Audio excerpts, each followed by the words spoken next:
नमस्कार, मैं हूं आपके साथ ऋषि शुक्ला और आप देख रहे हैं के न्यूज की खास पेशकश, जिसमें सबसे पहले बात करेंगे चुनावी बयार मोदी का वार।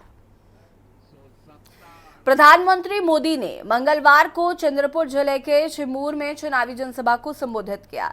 उन्होंने कहा कि महाविकास अघाड़ी के नेता भ्रष्टाचार के सबसे बड़े खिलाड़ी हैं। विकास कार्यों को रोकने में इन लोगों ने डबल पीएचडी हासिल की है, जबकि महाराष्ट्र को समृद्ध बनाने के लिए एनडीए सरकार के माध्यम से कई योजनाएं बनाई हैं। उन्होंने कहा कि महाराष्ट्र में डबल इंजन वाली एनडीए गठबंधन सरकार दोगुनी गति से काम करेगी। उन्होंने विश्वास जताया कि भाजपा का संकल्प पत्र महाराष्ट्र के विकास की गारंटी बनेगा। प्रधानमंत्री ने कहा कि महाराष्ट्र में विदेशी निवेश बढ़ रहा है। राज्य भर में 1 दर्जन से अधिक वंदे भारत ट्रेनें चल रही हैं। रेलवे लाइन का विस्तार किया जा रहा है। हवाई अड्डों की संख्या बढ़ाई जा रही है। प्रधानमंत्री ने कहा कि एनडीए गठबंधन महाराष्ट्र के विकास के लिए काम कर रहा है, लेकिन महाविकास अघाड़ी के नेता विकास कार्यों में बाधा उत्पन्न कर रहे हैं। कांग्रेस और उसके साथी दल हिंसा और अलगाववाद पर राजनीतिक रोटियां सेकते हैं। अभी कुछ ही दिन पहले जम्मू कश्मीर की विधानसभा में क्या हुआ, पूरे देश ने देखा है। आपने भी टीवी में देखा होगा, अखबारों में पढ़ा होगा, सोशल मीडिया में आया होगा। ये हमारा जम्मू एंड कश्मीर दशकों तक अलगाववाद और आतंकवाद में जलता रहा। महाराष्ट्र के मेरे कितने ही वीर जवान मातृभूमि की रक्षा करते करते जम्मू कश्मीर की धरती पर शहीद हो गए। और ये हालत बनी कैसे? ये पाप पनपा कैसे? जिस कानून की आड़ में, जिस धारा की आड़ में ये सब हुआ, वो धारा थी 370। और ये 370 धारा कांग्रेस की देन थी।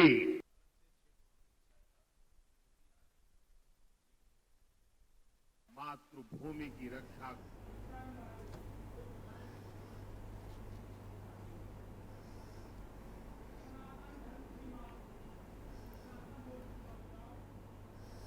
और अब बात करेंगे सनातन बोर्ड की मांग। उन्नाव में प्रसिद्ध संत देवकीनंदन ठाकुर महाराज ने आगामी 16 नवंबर को दिल्ली में होने वाली धर्म संसद का जिक्र करते हुए देश भर के संतों को एकत्रित होने का आह्वान किया है।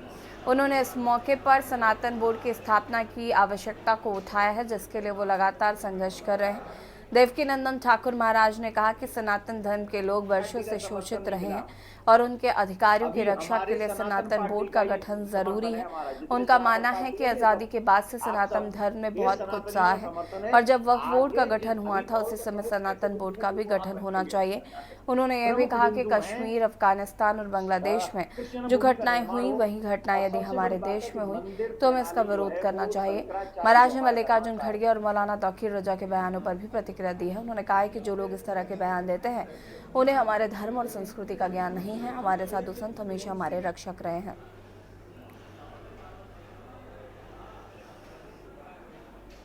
देखिए, इस प्रेस कॉन्फ्रेंस आप पत्रकार वार्ता के लिए आप सभी को बुलाया उन्नाव में क्योंकि अभी यह रामकथा चल रही है और रामकथा करते हुए काफी पत्रकार ये चाहते थे कि हम उनसे वार्तालाप करें। और ये जो सनातन बोर्ड का विषय जो चल रहा है पूरे देश में, आप लोगों के चैनलों के माध्यम से, आप लोगों के चैनलों ने हमारी बात को पूरे देश तक पहुंचाया है, विदेशों तक पहुंचाया है और इससे काफी सनातनी जागरूक हो रहे हैं। और वो सभी सनातनी ये चाहते हैं, और बड़े बड़े जिन लोगों से मेरी कभी वार्तालाप नहीं हुई उन लोगों ने भी कहा है कि महाराज वाकई सनातन बोर्ड बनना चाहिए। हमें नहीं पता था कि इतनी मुश्किलें हैं आजादी के बाद जो हम लोगों ने फेस किया है।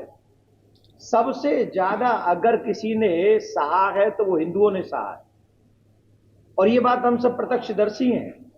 हमारे अधिकार को ले लेकर दूसरों को दिया गया। हम ये नहीं कह रहे हैं हमारे देश में कोई भी रहे, ये देश सेकुलर कंट्री है, लेकिन जो देश सेकुलर कंट्री है उस देश में एक विशेष समुदाय के लिए सारे दरवाजे खोल दिए जाएं लूटने के, और दूसरे समुदाय को बंद कर दिया जाए कि तुम कुछ कहोगे ही नहीं, ये गलत है। और अब बात करेंगे रोज भारी प्रदर्शन जारी। उत्तर प्रदेश लोक सेवा आयोग यूपीपीएससी के पीसीएस प्री और आरओ की परीक्षा 2 दिन कराने के निर्णय के विरोध में छात्रों का दूसरे दिन मंगलवार को भी आंदोलन जारी है। कैंडिडेट्स ने आयोग के सामने 1 डे 1 शिफ्ट नॉर्मलाइजेशन नहीं की मांग रखी है। और बता दें कि यूपी लोक सेवा आयोग ने हाल ही में पीसीएस और आरओ प्रारंभिक परीक्षाओं की नई डेट पर बवाल खड़ा किया है। दरअसल कैंडिडेट्स नहीं चाहते हैं कि परीक्षा 2 दिन और 1 से ज्यादा पालियों में आयोजित हो, और उसके साथ ही वो चाहते हैं कि परीक्षा में मूल्यांकन के लिए नॉर्मलाइजेशन फॉर्मूले का इस्तेमाल नहीं किया जाना चाहिए।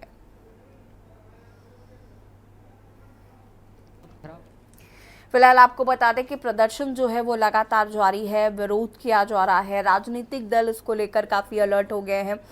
अखिलेश यादव इस पर कई बार प्रतिक्रिया दे चुके हैं और इस पर उन्होंने कई बार बयानबाजी की। उन्होंने कहा है कि सरकार जो है वो नाकाम है परीक्षा कराने में। सरकार की मंशा नहीं है लोगों को नौकरी देने की। इस तरीके के आरोप अखिलेश यादव लगा चुके हैं। 1 डे 1 शिफ्ट की मांग की जा रही है प्रदर्शनकारियों द्वारा।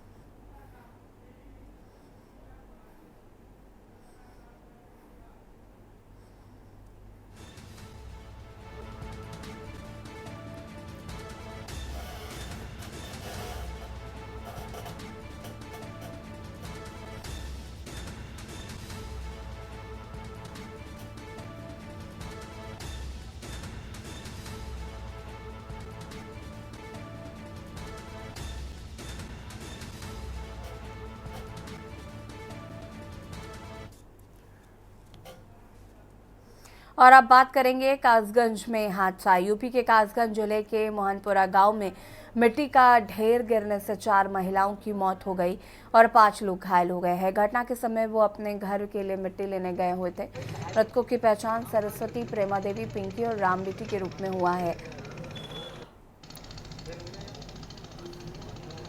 प्रशासन और लोगों ने बचाव कार्य शुरू किया है। 9 महिलाओं को बाहर निकालकर अस्पताल में भर्ती कराया गया है।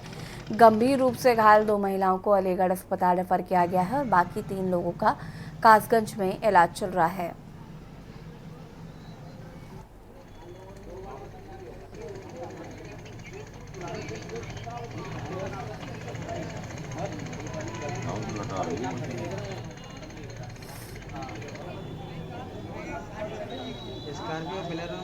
खड़े दिख रहे हैं। अरे कहाँ बताओ यार, जो हादसा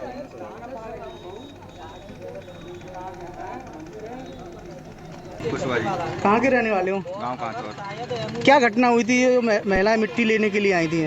महिलाएं आई थी मिट्टी अपने घर के यूज करने के लिए। हाँ हाँ। और यहाँ पर सुबह 7:30 बजे की बात है। हाँ हाँ। तो अगर यहाँ रेड जोन लगा होता तो शायद ये हादसा नहीं होता।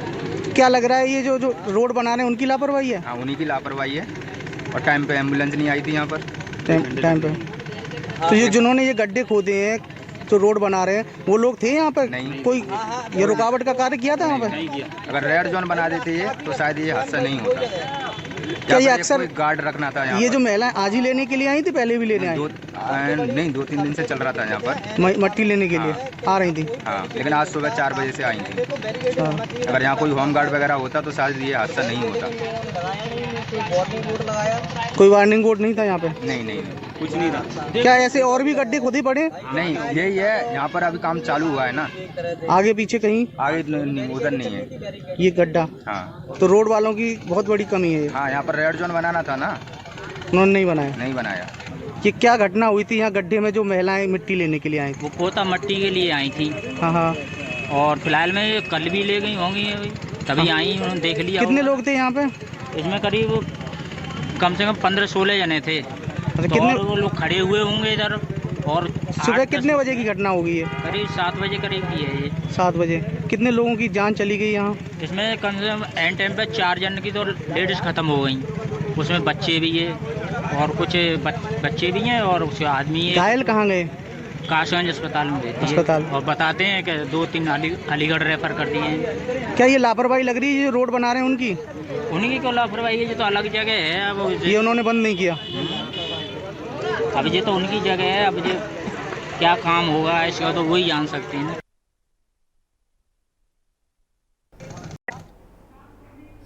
और इसी खबर पर ज्यादा जानकारी के लिए संवाददाता प्रशांत सोनी हमारे साथ जुड़ चुके हैं। प्रशांत, क्या कुछ जानकारी घटना को लेकर? कासगंज में एक गांव पड़ता है, मोहनपुरा गांव है, जो कासगंज मतलब हाईवे रोड पर है। यहाँ पर एक गांव है रामपुर के कुछ रहने वाली कुछ महिलाएं, लगभग 1 दर्जन महिलाएं, आज सुबह जो NH हाईवे बन रहा है, NH 53 हाईवे जो बन रहा है इस समय, वहां पर क्या कहते हैं फ्लाईओवर का काम चल रहा है, जहाँ पर गड्ढे खुदे हुए हैं।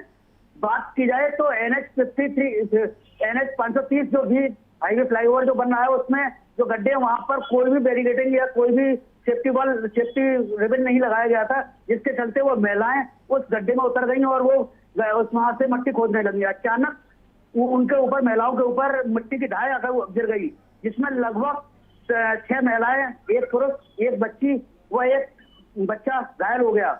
जब इन लोगों को वहां पर लोगों को मालूम पड़ा तो वहां पर रेस्क्यू टीम पहुंची, पुलिस भी पहुंची, वहां पर पहुंचे और घायलों को सभी को बाहर निकाला। बाहर निकालने के बाद जिला अस्पताल में भर्ती कराया, जहां पर 1 बच्ची सहित 3 महिलाओं की मौत हो गई। वहीं 2 महिलाओं को अलीगढ़ रेफर कर दिया है, जिनका उपचार अलीगढ़ में चल रहा है, उनकी कंडीशन बिल्कुल सीरियस है। वहीं अन्य घायलों का इलाज जिला अस्पताल में चल रहा है। आपको बता दें, यह जो हादसा हुआ है, यह सरासर हादसा जो रोड बनाने वाले इंजीनियर है उनका है। उनको जब उन्होंने 20-20 फीट अंदर गहरे गड्ढे बनाए हुए हैं रोड के दोनों तरफ जो फ्लाईओवर के लिए, उसमें उनको कहीं ना कहीं सेफ्टी लगानी चाहिए, या जिसके देखते हुए यह महिलाएं ना पहुंचे। ये बताया जाता है ये महिलाएं 2 दिन पूर्व भी पहुंची थी, जहां कुछ इंजीनियरों ने उस समय मना कर दिया था। जब ये इंजीनियर देख रहे थे महिलाएं रोजाना पहुंच रही हैं, तो वहां पर किसी न किसी को, गार्ड को, किसी को खड़ा करना चाहिए। ठीक है प्रशांत, तो शुक्रिया आपका जानकारी साझा करने के लिए। और बता दें आपको कि फिलहाल ये बड़ा हादसा हुआ।